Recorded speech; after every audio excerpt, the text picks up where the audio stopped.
रजनीकांत और आप देख रहे हैं अभ्युदय लाइफ। आप सभी का बहुत बहुत स्वागत है। आज इस हस्ती से मैं आप लोगों को इंट्रोडक्शन करवाने जा रहा हूँ। वो हालांकि परिचय की मोहताज नहीं है, नालंदा की है, नालंदा की बेटी हैं, पर बात रोही हैं।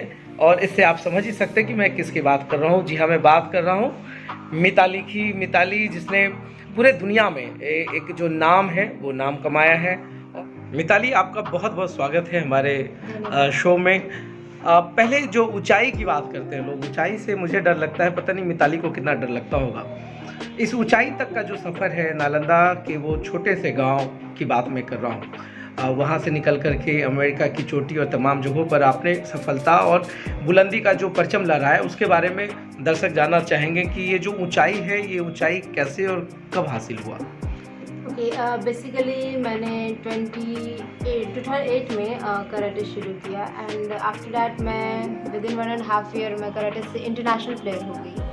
एंड दैट मीन्स कोई ऐसा डिसाइडेड नहीं था पहले से कि मुझे कोई पीक क्लाइंब करना है या फिर मैं बहुत आगे जाके एक अच्छी और ख़ास करके सोलो स्पेशलिस्ट माउंटेनियर बनूंगी। ऐसा कुछ मैंने कभी सोचा नहीं था लाइफ में।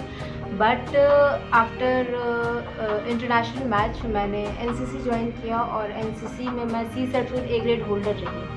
और मेरे लिए गुड लक रहा कि वहाँ पे जितने भी इम्पॉर्टेंट एक्टिविटी थे या फिर बोले तो स्पेशल कोर्सेज थे, तो उसमें मुझे अपॉर्चुनिटी मिला। And in the same time मैं बेसिक कोर्स के लिए आपको याद होगा तो 2013 में उत्तराखंड में क्लाउड बर्स्ट आया था। उस टाइम मेरा वहाँ पे बेसिक कोर्स चल रहा था and I was so lucky, even I am so lucky कि मैं आज ज़िंदा हूँ। बिकॉज़ वहाँ पे 2 दिन हम स्टक कर गए थे और बहुत मुश्किल था कि मतलब पूरे बैक टू बैक आपका पूरा चल रहा था कि हाँ इतनी लाशें आ रही हैं, इतना कुछ हो गया, ये दह गया, वो बह गया। बट मेरे फैमिली वाले भी टेंशन में थे, बट स्टिल ठीक है। अब भी वो मैं बस 2 मिनट के लिए कॉल की कि हाँ ठीक है, अभी एक करके अपने मम्मी पापा को बताया कि हाँ मैं ज़िंदा हूँ। तो वो एक ना बहुत ही अजीब सा फेज़ था। और मैंने जो वहाँ पे देखा कैसे लाशें कैसे बह रही थी, मतलब जैसे आप कभी किसी तालाब में देखते हैं ना कि कोई छोटा छोटा प्लास्टिक बह रहा हो, उसी टाइप से जब लाशें इंसान की या फिर जानवर की दिखें और फिर पौधे भी वैसे ही चल जा रहे हैं, मतलब इतना दर्दनाक था कि बयां करना थोड़ा मुश्किल है। और साथ में जब हम लोग जब फाइनली 16 घंटे की जर्नी करके जब हम लोग रोड हिट साइड पे आए, तो जहाँ पे हम पैर रख रहे थे वो रोड वाइब्रेट कर रहा था और जहाँ तहाँ मतलब रोड फटा हुआ भी था। तो काफ़ी डैमेज सिचुएशन था और उस सिचुएशन में हमारी पूरी टीम 60 लोगों की टीम अच्छे से निकल गई। And that time I decided कि नहीं, मुझे एडवेंचर फील्ड में आगे जाना है। एंड आफ्टर दैट मैंने एडवांस कोर्स किया। मैंने basic course Nehru institute of mountaineering से किया एंड फिर मैंने एडवांस कोर्स किया दार्जिलिंग से। एंड उसके बाद फिर मैं MOI कोर्स की, मैं दिल्ली में जाके फिर अल्पाइन ट्रेनिंग ली इंडियन माउंटेनियरिंग फाउंडेशन से। एंड ये जो अल्पाइन ट्रेनिंग का जो कोर्स रहा, ये भी मेरे लाइफ में माउंटेनियरिंग फील्ड में एक टर्निंग पॉइंट रहा, क्योंकि इसी कोर्स से मैंने समझा कि माउंटेनियरिंग में एक्चुअली एक माउंटेनियर के लिए क्या ज़रूरी है। एंड उसके बाद जैसे लोग अपने लाइफ में एकेडमिक करियर में लोग PhD करते हैं, सेम ईयर मैंने माउंटेनियरिंग फील्ड में सारे कोर्सेज करके मैंने PhD किया, एक सिंपल लैंग्वेज में समझे तो। और फिर मैंने डिसाइड किया, मेरा फर्स्ट पीक जो था अल्पाइन ट्रेनिंग के दौरान ही हमने एक पीक फाइनल किया था कि हम सबमिट करेंगे। बट अनफॉर्चुनेटली मेरा इंडिया का वो फर्स्ट पीक था और वो वेदर के कारण अनसक्सेसफुल रह गया। एंड उसके बाद फिर मेरी जो फर्स्ट इंटरनेशनल पीक रही वो माउंट किलिमंजारो रही। This is the highest peak of African continent. So उस पीक को मैं बिहार से सबमिट करने वाली पहली लड़की बनी। And after that I had plan for mount Aconcagua and this is the highest peak of South America and also known as second Everest.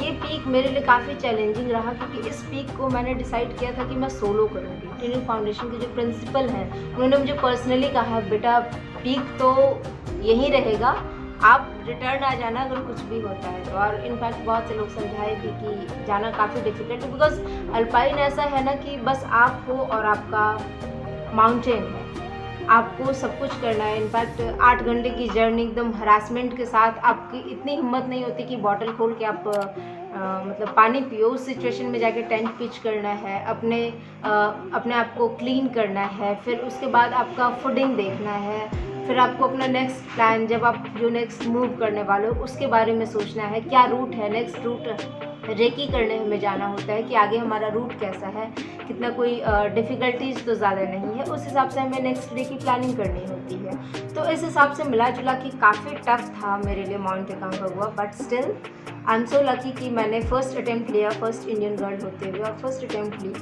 और पहले ही अटैम्प्ट में मैं सक्सेसफुली माउंट एकांकागुआ क्लियर की। एंड रियली भारत में मतलब ऐसा इतिहास रचकर मुझे बहुत खुशी हुई थी।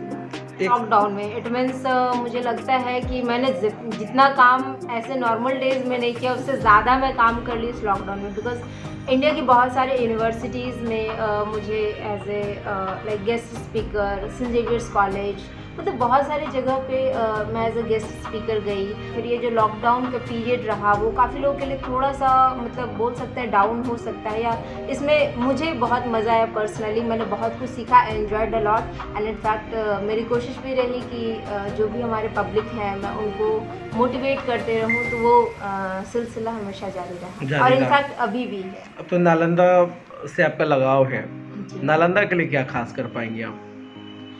नालंदा ऐसा है ना, नालंदा जो हमारी भूमि है वो काफ़ी कुछ इसमें लाइक आप जैसे आप राजगीर का देख रहे हैं पंचमुखी पर्वत, या फिर आप हमारे एरिया में देख लीजिए पार्वती गांव में है हमारा एक पहाड़ी है। तो क्योंकि हमारे यहाँ वो चीज़ें हैं, अगर कोई एडवेंचर के लिए कुछ करना चाह रहे हैं तो उनके लिए वो स्कोप है। और इनफैक्ट मुझे लगता है कि अगर थोड़ा सा स्टेट गवर्नमेंट अगर इसको थोड़ा और प्रमोट करे ना टूरिज़्म डिपार्टमेंट के थ्रू, तो मुझे लगता है कि यहाँ पे थोड़ी बेरोजगारी की, जैसे क्या है ना कि अपना जो माउंट आबू है राजस्थान में, तो वहाँ पे सिर्फ रॉक है, तो रॉक से वो लोग रॉक क्लाइंबिंग करवा रहे हैं, और एक बहुत बड़ी इंस्टीट्यूट स्टैब्लिश है। लोग आज के डेट में रॉक में बेसिक कोर्स, एडवांस कोर्स करने जा रहे हैं, एंड सिर्फ इंडिया ही नहीं अदर कंट्री से लोग आते हैं। तो इस सिचुएशन में मुझे लगता है कि हमारे बिहार गवर्नमेंट को, हमारी जो सरकार है, उन्हें थोड़ा ध्यान देना चाहिए कि इस फील्ड को और प्रमोट करें, ताकि यहाँ भी ये सारी चीज़ें शुरू हो सके। और ख़ास करके मुझे लगता है कि बच्चों के स्टार्टिंग फेज़ जो है, या फिर अभी भी जो हमारे युवा हैं, सबको मतलब स्टडी के साथ साथ आपको फिज़िकल एक्टिविटी भी होना ज़रूरी है। और एडवेंचर ऐसा चीज़ है जो आपको ना मतलब लाइफ में चीज़ों को डिसाइड करने में, या फिर आप किसी चीज़ को किस टाइप से देखते हैं, इसमें आपको मतलब एक एंगल देने में बहुत हेल्प करता है। सर, तो आज कैसा फील हो रहा है आपको? सर गर्व महसूस हो रहा है। आज सबसे बड़ी बात है कि आज हमारे बीच मिताली जी आई हैं, और इस स्कूल के लिए बहुत गर्व की बात है। और सबसे बड़ी बात है कि मैडम ने जैसे बता रहे हैं कि एडवेंचर तो हम लोग करते हैं तो थोड़ा हिम्मत बढ़ती है, लेकिन रियल में मैडम को मैं बोलना चाहता हूं कि आपकी एडवेंचर रियलिटी में बहुत ज़्यादा भगवान नहीं कर दिए। जब 2013 में वो महाविनाश उत्तराखंड में आया था, तो आप उस समय ही नीडर हो गए थे। तो अब आपके लिए कोई भी पहाड़ चढ़ना कोई बहुत बड़ी बात नहीं है। मैं आपके आगे का भविष्य के लिए और बेस्ट विशेस बोलता हूं कि आप आगे तरक्की करें, और देश का नाम और देश के नाम को पूरा इंटरनेशनल में लेके जाएं। धन्यवाद। बेटी की सफलता पर बेटी से सवाल, कैसा लगता है?